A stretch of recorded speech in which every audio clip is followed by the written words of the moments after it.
আসসালামু আলাইকুম। কেমন আছেন সবাই? আশা করছি ভালো আছেন। আমি সাইফুল ইসলাম আবার আপনাদের মাঝে হাজির হলাম নতুন একটি ভিডিও নিয়ে।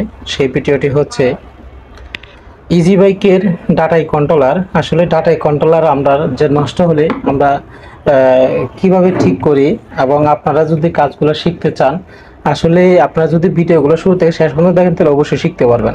এই কন্ট্রোলারটা হচ্ছে ডাটাই কন্ট্রোলার। এটা হচ্ছে ডাটাই মোটরের 60 ভোল্ট গাড়ির, যেগুলো ইজি বাইক, সেনা কল্যাণ গাড়ি, বুরাক গাড়ি, তার কন্ট্রোলার এটা। আপনারা দেখেন ভালোভাবে, যেটা হচ্ছে 60 ভোল্ট 5 ব্যাটারি কন্ট্রোলার। আসলে এই কন্ট্রোলারটি যদি নষ্ট হয় তাহলে আমরা কিভাবে ধরবো যে আসলে কন্ট্রোলার নষ্ট হয়েছে না কি নষ্ট হয়েছে। আমরা সর্বপ্রথম বলি, এই কন্ট্রোলারটি যদি নষ্ট হয় তো বেশিরভাগই চাক্কা জ্যাম হয়ে যায়। আর চাক্কা জ্যাম হয়ে যাওয়ার কারণেই আমরা বুঝতে পারি যে কন্ট্রোলারগুলা বেশিরভাগ নষ্ট হয়। তো এখানে আরেকটা বিষয় আছে যে চাকা জ্যাম হলে যে কন্ট্রোলার নষ্ট হয় এমন কিছু না। এইখানে মনে করেন যে আরেকটা বিষয় আছে যে মোটরও কিন্তু পুড়ে যেতে পারে। মোটর পুড়ে গেলেও কিন্তু কন্ট্রোলার জ্যাম হয়। আমরা কি করব, এই কন্ট্রোলারে যে মোটা 3টা তার আছে, এই 3টা তার আগে আমরা খুলে দেব। এই যে আমি আপনাদেরকে দেখাচ্ছি যে 3টা তার, একটা হলো হলুদ, একটা হলো সবুজ, একটা হলো নীল। এই 3টা তার যখন আমরা মোটর থেকে আলাদা করে দেব, তখন আমরা আবার চাকাটা ঘুরিয়ে দেখব যে আসলে চাকা জ্যাম আছে কিনা, মোটর জ্যাম আছে কিনা। যদি মোটর জ্যাম থাকে তাহলে কন্ট্রোলার সমস্যা নাই। আর যদি মোটর জ্যাম না থাকে, ফ্রি হয়ে যায়, তাহলে আমরা বুঝতে পারি 80%ই যে কন্ট্রোলার সমস্যা।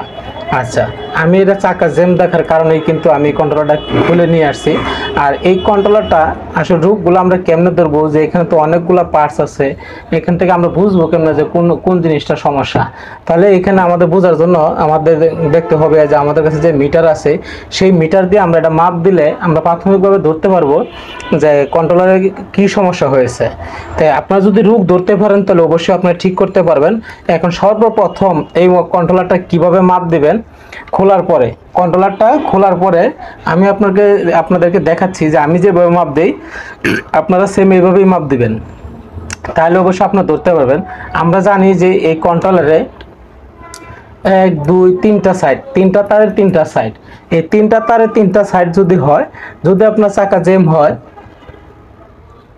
যদি চাকা জ্যাম হয় সেই ক্ষেত্রে কিন্তু আপনার এই কন্ট্রোলারের এই মসফেটগুলোই বেশিরভাগ যায়, যে মসফেটগুলোই বেশিরভাগ যায়। তাহলে আমরা এখন দেখব যে আসলে কোন সাইড সমস্যা হয়েছে, আসলে আদৌ সমস্যা আছে না নাই। আমরা আজকে এই ভিডিওটা দিচ্ছি রূপ ধরার জন্য, যে কিভাবে আপনারা এই কন্ট্রোলারের রূপগুলো ধরবেন, কোথায় থেকে সমস্যা হয় জ্যাম হইলে। তাই আমি এখন সর্বপ্রথমে আপনাদেরকে মাপে নিয়ে যাচ্ছি। আপনারা মিটারে ওমসে ফালাইয়া আপনারা মিটার দিয়ে পরীক্ষা করবেন। সর্বপ্রথম মিটারটা দেখবেন যে আপনার কাড়া ঠিক আছে কিনা। দেখেন কাড়া যদি ঠিক থাকে তাহলে এখন আমরা এই সাইডগুলো দেখে নেব। এইখানে আপনারা একটা মাইনাস, একটা হলো মাইনাস, একটা হলো প্লাস। আসলে যে যে ভাষায় বুঝেন আপনারা ধরে নেবেন। আমি যে ভাষায় বুঝি আমি এইভাবেই আপনাদেরকে বলছি। তাই আমরা এখন সর্বপ্রথম কি করব, আমরা এই যে 60 ভোল্টের যে প্লাস আছে, আমরা এই প্লাসে মিটারের প্লাস ধরবো। ধরার পরে আমরা 3টা সাইড মাপ দেব, কোন সাইডটা শর্ট হয়েছে সেই জিনিসটা ধরার জন্য।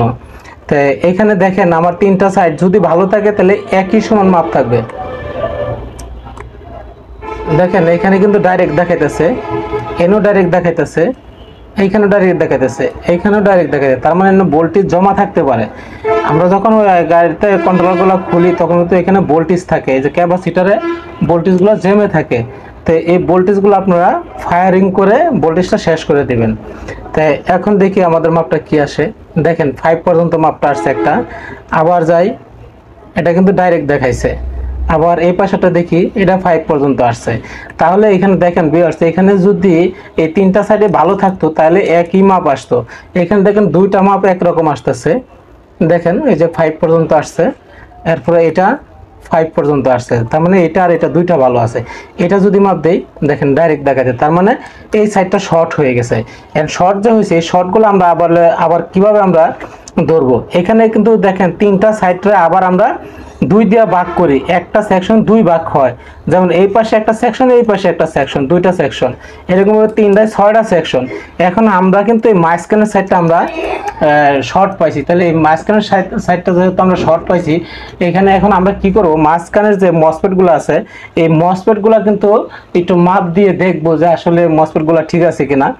তো এই মসফেটগুলো মাপতে হলে আমাদের এখানে দেখেন এই যে একটা মসফেটে তিনটা পা মাপ দিলাম, দেখেন শর্ট, তারপরটা মাপ দিই শর্ট, তারপরটা মাপ দিই শর্ট, তারপরটা মাপ দিই শর্ট। এখানে যে কটা মসফেট আছে সবটি এই সেকশনে শর্ট।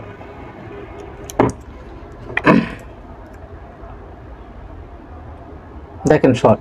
এখন আমরা এক সেকশনটা দেখলাম, এখন আমরা দ্বিতীয় সেকশনটা দেখব। এই সাইডের মধ্য সাইডের যে দ্বিতীয় সেকশন দেখেন 5 পর্যন্ত আসছে, এটাও 5 পর্যন্ত আসছে, এটাও 5 পর্যন্ত আসছে। তাহলে এখানে দেখেন এই সাইডটা ভালো আছে। এখন এই যে ভালো যা আছে এই সাইডটা আমরা কেমনে বুঝবো এটাও আমি আপনাদেরকে বুঝাই দিচ্ছি। এখানে কিন্তু 5 পর্যন্ত আসছে, তাহলে আমরা যদি ভালো সাইডের মধ্যে আমরা একটু মাপ দিই তাহলে কি আসে, দেখেন 5 পর্যন্ত আসছে ওই সাইডটা। যদি আমরা এই সাইডটা মাপ দিই কত আসে, 5 পর্যন্ত আসে, তার মানে এই সাইডটা ফুললি ভালো আছে। এখন এই সাইডটা এখানে কিন্তু শর্ট দেখাইছে, তাহলে এটা যদি শর্ট দেখায় থাকে তাহলে আমাদের আরো দুইটা সাইড আছে, এই দুইটা সাইড আমাদের কি মাপ আসে আমরা একটু দেখি। দেখেন 5 এর একটু বেশি আসছে, এইখানেও 5 এর একটু বেশি আসছে, আর যেটা নষ্ট সাইড দেন এটা একবার ডাইরেক্ট দেখাইছে।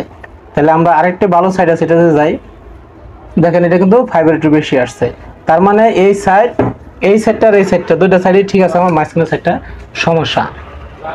তো ভিউয়ার্স আমরা আসলে কন্ট্রোলার কিভাবে রূপ ধরতে হয়, এখন আমরা এখানে যদি আমরা এই মসফেটগুলো খুলি 1 2 3 4 5 6টা মসফেট খোলার পরে এখানে কিন্তু আমাদের আরো কিছু মাপ আছে। এই মাপগুলো যদি একুরেট ভাবে না আসে এই মাপগুলো মাদারবোর্ড থেকে আনতে হবে, আনার পরে মাপটি একুরেট করার পরে কিন্তু আপনি এই মসফেটগুলো লাগাইতে পারবেন, এর আগে কিন্তু এই মসফেটগুলো লাগাইতে পারবেন না। তো ভিউয়ার্স আসলে আমার এই ভিডিওগুলি দেখে যদি আপনাদের ভালো লাগে তো অবশ্যই চ্যানেলটি সাবস্ক্রাইব করে দিবেন, বেল আইকনটা প্রেস করে দিবেন, আর ভিডিওগুলি বেশি বেশি করে শেয়ার করে দিবেন। কারণ আপনারা ভিডিওগুলি দেখলে কিন্তু আমরা অনুপ্রেরণা হই যে আমরা কষ্ট করে ভিডিও বানাইতেছি, আমাদের ভিডিওগুলি দর্শকরা দেখতেছে, তাহলে আমরা একটা উৎসাহ পাই। তো আজকের মতো এই পর্যন্তই, আবার পরবর্তী ভিডিওতে পাবেন এই মসফেটগুলো কিভাবে খুলতেছি এবং কিভাবে লাগাইতেছি এটার ভিডিও দিব, এবং যদি মাদারবোর্ড শর্ট থাকে সেটার ভিডিও দিব, সেই ভিডিওর অপেক্ষায় থাকেন। আজকের মতো এই পর্যন্তই, সবাই ভালো থাকবেন, সুস্থ থাকবেন এই কামনাই করছি। আল্লাহ হাফেজ, আসসালামু আলাইকুম।